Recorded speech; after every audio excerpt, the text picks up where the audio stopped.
मुबारक villis के समंदर पर डॉल्फिन मुर्दा पाई गई। मुताबिक डॉल्फिन की मौत जाल में फंसकर हुई। उन्होंने कहा कि माहीगीर डॉल्फिन को जाल से आज़ाद किए बगैर समंदर के अंदर छोड़ दिया गया है। मुबारक विलीज के लोगों का कहना था कि डॉल्फिन समुद्री माहौलियाती निज़ाम में अहम किरदार अदा करती हैं। अमरीका मुबैना तौर पर एक बार फिर बरतानिया के इलाके अलसिफुल्क में वाक़ हवाई अड्डे को जौहरी हथियारों को ज़ख़ीरा करने के लिए इस्तेमाल करना चाहता है। दस्तावेज़ात ज़ाहिर करते हैं कि बरतानिया के रॉयल एयर फोर्स के अल्कनहीथ अड्डे पर जौहरी हथियार दोबारा ज़ख़ीरा करने की तैयारियां की जा रही हैं। इत्तलात के मुताबिक यहां ज़ख़ीरा किए जाने वाले ये जौहरी हथियार दूसरी आलमी जंग में जापान के शहर हिरोशिमा पर गिराए जाने वाले एटम बम से कई गुना ज़्यादा ताकतवर है। बानी चेयरमैन इमरान खान की हमशीरा डॉक्टर उज़्मा खान की जानिब से इस्लामाबाद हाई कोर्ट में बुशर बेगम का तिब्बी मुआयना करवाने की इजाज़त के लिए दरख्वास्त दायर की गई है। बुशर बेगम को एसिड नला खाना देने के बाद उनकी तबीयत नासाज है। जहरीले खाने से मुंह और मैदा जल जाने के बाइस कई रोज़ से वो कुछ भी खाने से कासिर है। ये ज़ालिम निज़ाम इमरान खान पर दबाव डालने के घटिया आरोदे के पेश नज़र उनकी अहलिया को अपने जब्र का निशाना बना रहा है, जो इंतहाई शर्मनाक है। इसराइली फ़ौज के गज़ा में रिहायशी इलाकों, अस्पतालों पर हमले जारी हैं। अल नासिर अस्पताल गैर फ़ाल होने से 8 मरीज़ इंतकाल कर गए। गज़ा वज़ारत सेहत की जानिब से जारी बयान में कहा गया है कि 24 के नटों में इसराइली हमलों में 107 फुलसतें शहीद और 145 ज़ख्मी हो गए। फ़लस्तीनी शहदा की मजमूई तादाद 29,000 से बढ़ गई।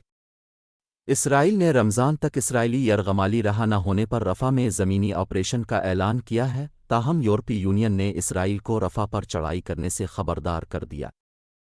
EU वज़राए ख़ारजा का कहना है रफ़ा पर हमला 15 लाख बेघर फ़लस्तीनियों के लिए तबाह-ए-आन होगा।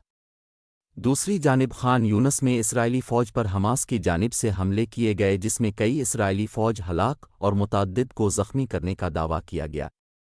उधर फ्रांसीसी अखबार ने दावा किया है कि लबनानी अस्करी तंजीम हिज़्बुल्लाह के पास खुफिया सुरंगों का नेटवर्क गज़ा की पट्टी में हमास के कायम करदा नेटवर्क से ज़्यादा जदीद है, जो कि इसराइल तक फैला हुआ है।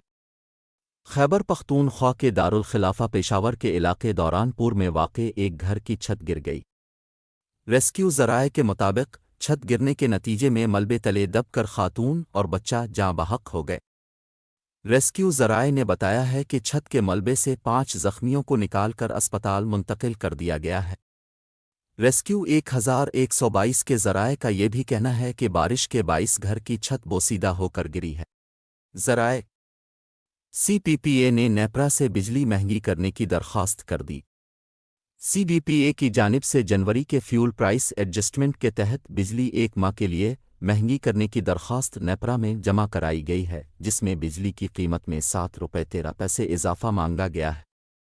CPPA की दरख्वास्त में कहा गया है कि जनवरी में बिजली की तकसीम कार कंपनियों को 7 अरब 93 करोड़ यूनिट बिजली फ़रोख्त की गई है।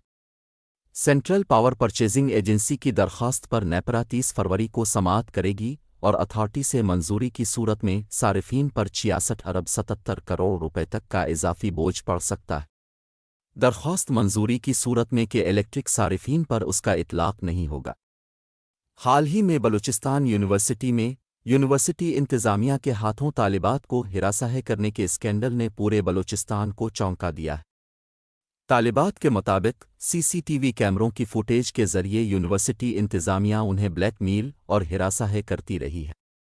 इस खबर ने बलोच समाज में एक हलचल मचा दी और हर तरफ से इन अफ़ाल की मज़म्मत की गई। तुलबा व तालिबात मुसलसल इस वाक़े के ख़िलाफ़ सरापा एहतजाज हैं। इन एहतजाजों की सरबराही करने वालों में से एक डॉक्टर मारंग बलोच है। हाल ही में दी बलूचिस्तान पोस्ट ने इनका इंटरव्यू लिया ताकि हम अपने क़ारीन तक तलबा हिरासगी स्कैंडल की हक़्क़न हाल ला सकें। पाकिस्तान पीपल्स पार्टी के रहनुमा हलीम आदिल शेख ने कहा है कि वज़ीर आज़म की कुर्सी गर्म हो चुकी, जो बैठेगा वो जलेगा। एक दूसरे को इस सीट पर बिठाने की कोशिश की जा रही है।